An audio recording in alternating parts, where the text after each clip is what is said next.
You beautiful bottle slappers have done it.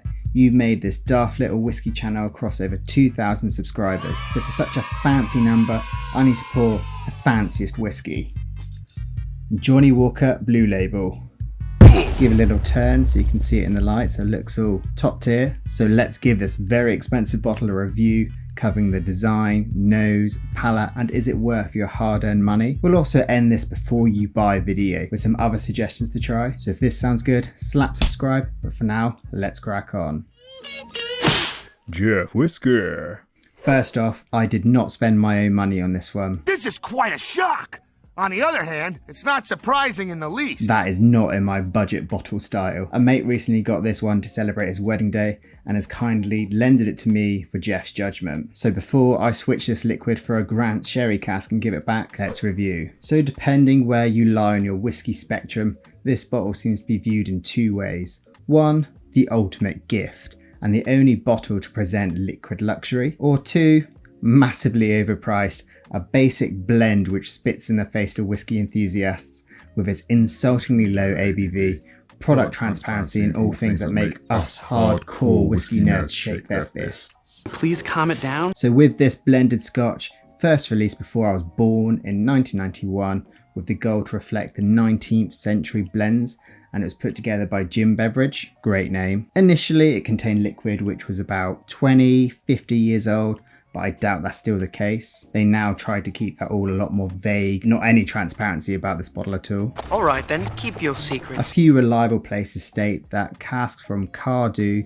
Clyneish, Benriers and more are hand selected from Diageo's massive portfolio. So it is interesting that these three are listed. I'm pretty sure Talisker is in there, but we'll get to that. The box states that 1 in 10,000 casks meet the standard, which that is pretty easy to attain with the amount of casks Diageo has, but it's meant to be more of a reflection of only the best of the best gets in there. From scouting around, I found a lot of the information that could be tied to Colin Dunn, Diageo's malt whiskey brand ambassador. And now you have the full DNA in your mouth. I can see it in your eyes. That's what she said. But again, they keep it all super vague, so let's just dive into this bottle and start with the experience. So this is possibly the best marketed scotch out there. I can't think of anything that's as well known by non-whiskey drinkers for like the really fancy stuff. Send a bottle of Johnnie Walker Blue to Jonathan Palmer. We want the premium stuff, the Blue Label. Johnnie Walker? Take a bottle of Johnnie Walker Blue. Blue Label on the rocks, splash of water. I'll have a Johnnie Walker Blue neat and a Monte Cristo #2. It has really hit top game marketing, which is big praise for someone who's made a YouTube brand with shirts and sunglasses hiding my droopy eyes. Now that's a face for radio. Yeah, this bottle is like for gifting and everything. All the packaging says that. The big hefty box with a gold emboss makes great looking packaging. A magnet on the door, which I'm always a sucker for. Currently someone is decimating a hedge outside, so hopefully you can't hear that. The heritage type used leans into the premium feel, and I can see someday Diageo modernizing it and ruining this like with the look of the Talisker bottles. It's time for you to get over it and move on. It's got classic Johnnie Walker style. You got the walking man, the 24 degrees tilted label, giving extra real estate to use. I'm not sure if there's another tale behind why they have it on the slant, but I'm all for it. There is this like cool seal, chainy, coiny thingy, which clangs against the glass. It is both a design extra, but apparently it's meant to help in the battle of fake versions of this that kick around. Fake.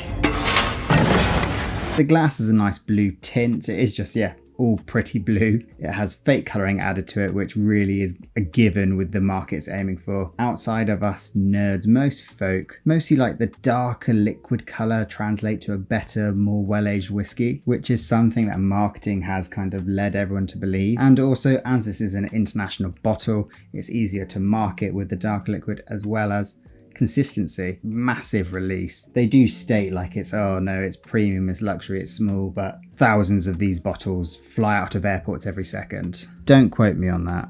This has been a Channel 12 News exclusive. In truth, this ain't even the most premium Johnnie Walker. There's like some mad expensive stuff. There's the King George V in like a stumpy bottle, but overall, All things experienced, this does a great job. Of course, there is the bottle slap test.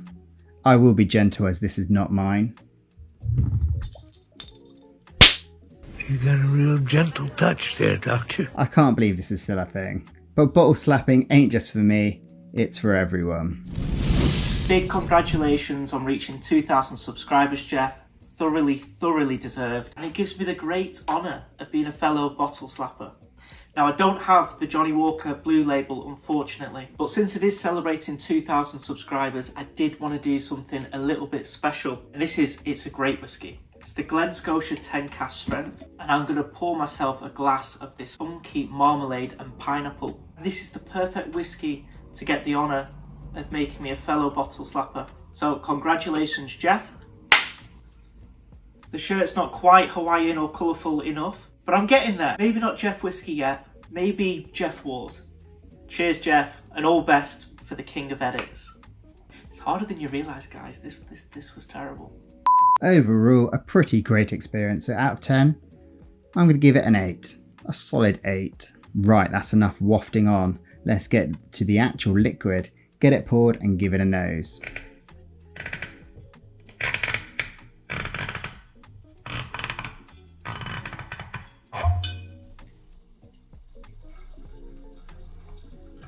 Hopefully I've edited that well so it's kind of like a smooth transition.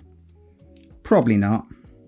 First off, it's like there's like a light black pepper smoke, which instantly makes me think of Talisker. There's quite a lot of like sherry cask influences. I don't know what cask makeup goes into this, but yeah, there's sweet sherry, dark chocolate, raisins. Think dairy milk, fruit and nut. There's like a faint like grain note. In my head, it smells yellow, but kind of like sugary, sweet, slightly dusty, slightly corny. Oh, what are those tough sweets? They're like drumsticks. Maybe they're sherbety. They're like yellow and blue packaging. Well, I hate to break it to you, but I don't know what you're talking about. There is some like floralness. Kind of reminds me a bit of Hibinki Harmony. For me, that is like the king of rose petal floral notes. Yeah, honey, again, it's still like all very sweet. It's all very soft. There's like no punch, but it is very pleasant. Yeah, overall I'd say like it's a complex yet easy nose. So it'd be going for let's give it a good score. So by my rankings, a good score is a 6. So let's be stupidly pernickety about it all and let's go for a 6.3. It gets very specific.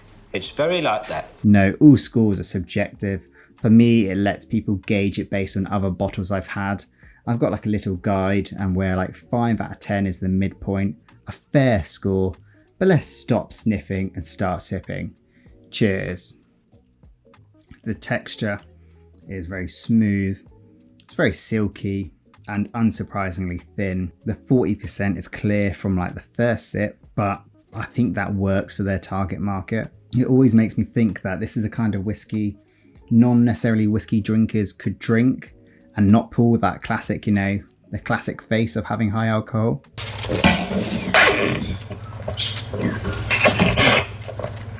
The face that I probably still continue to make. There's like lots of malt, toffee, there's vanilla. It's like classic notes really. And it's all quite velvety. That smoke is like coming around. It's very soft. Again, this won't blow off your tongue, but there is like a whiff in there. There's like espresso coffee notes. Now in truth, I've been trying to like coffee. I absolutely love the smell, but like the inner child that I am, I still find it overly bitter. I don't like coffee. I don't have to come up. I'd like to get one more shot at the coffee just so I could spit it in your face. And there is a bit of that here with that bitter burnt coffee beans type thing. For me, there is like a decent whiskey in there, but it is quite one-dimensional. It fades away quite quickly. There's that kind of fake sugar. You know the taste of Diet Coke from the can? Is that a thing? Like if you know what I mean, let me know if there's a better way to describe that, but like artificial, slightly metallic, tangy thing to it. It's definitely not a flat whiskey, but it's definitely not good visual description there. The finish is very short.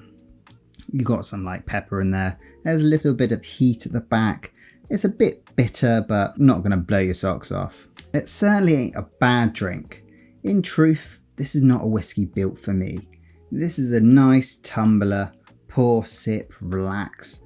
It's non-offensive in a bad or a good way. And while I'm definitely not a whiskey snob, Yeah, keep telling yourself that. I have dived pretty deep into this whiskey enthusiast lifestyle, so I cannot help but compare it to others. Maybe only 10% of whiskey drinkers, probably less, are as sad as we are, and I'm sure this will just like smash it for so many other whiskey enjoyers. But either way, for me, for the taste of the score, I've certainly waffled here.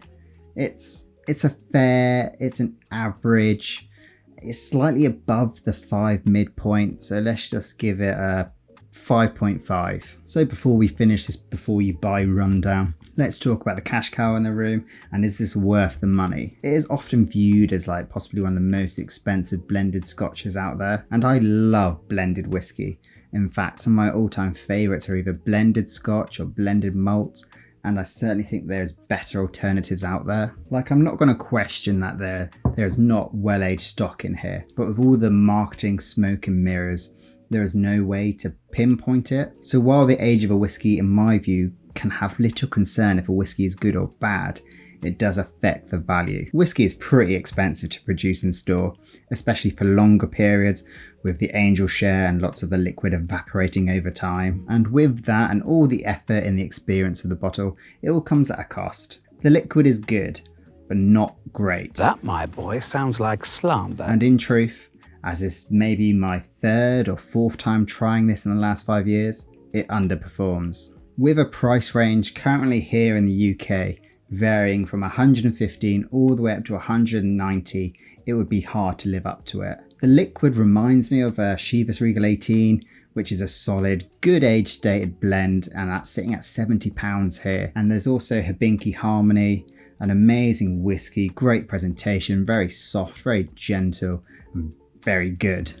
I've done a review on that a few years back, and that currently again is around £75. If it is the Johnnie Walker name you're after, in my books, hands down, the green label liquid is superior. Johnnie Walker Green! More life, more character, a lot more depth, and a lot cheaper. With a 15-year-old age statement, that blended malt comes in at under 40 quid. Finally, if you're after presentation and even more added colour, there is Dalmor Cigar Malt. The style is very luxurious with a good slice of pompousness with it. Again, I've done a review on that, check that out. Probably will score higher than this, but I do need to do some maths because I don't know what I'm going to give this yet overall. So taking all the comparisons in mind, the value of Johnnie Walker Blue Label is coming in at a 4.4. A bit subpar. You're just assigning random numbers to things based on your opinion. These scores really are meaningless. So with a little bit of maths, I've checked and it's coming in at a good, with a 6.1, and the liquid alone score, so that's ignoring the experience and ignoring the value score, 5.9. A fair, so good to fair. Not too shabby at all. Thanks Adam for lending me this, you'll get it back one day. Cheers to the channel members who have supported me and everyone who helped me hit 2,000 subscribers, which is just mad. Grateful for you to being here, and all that's left to say is thank you very much and cheers to the next one.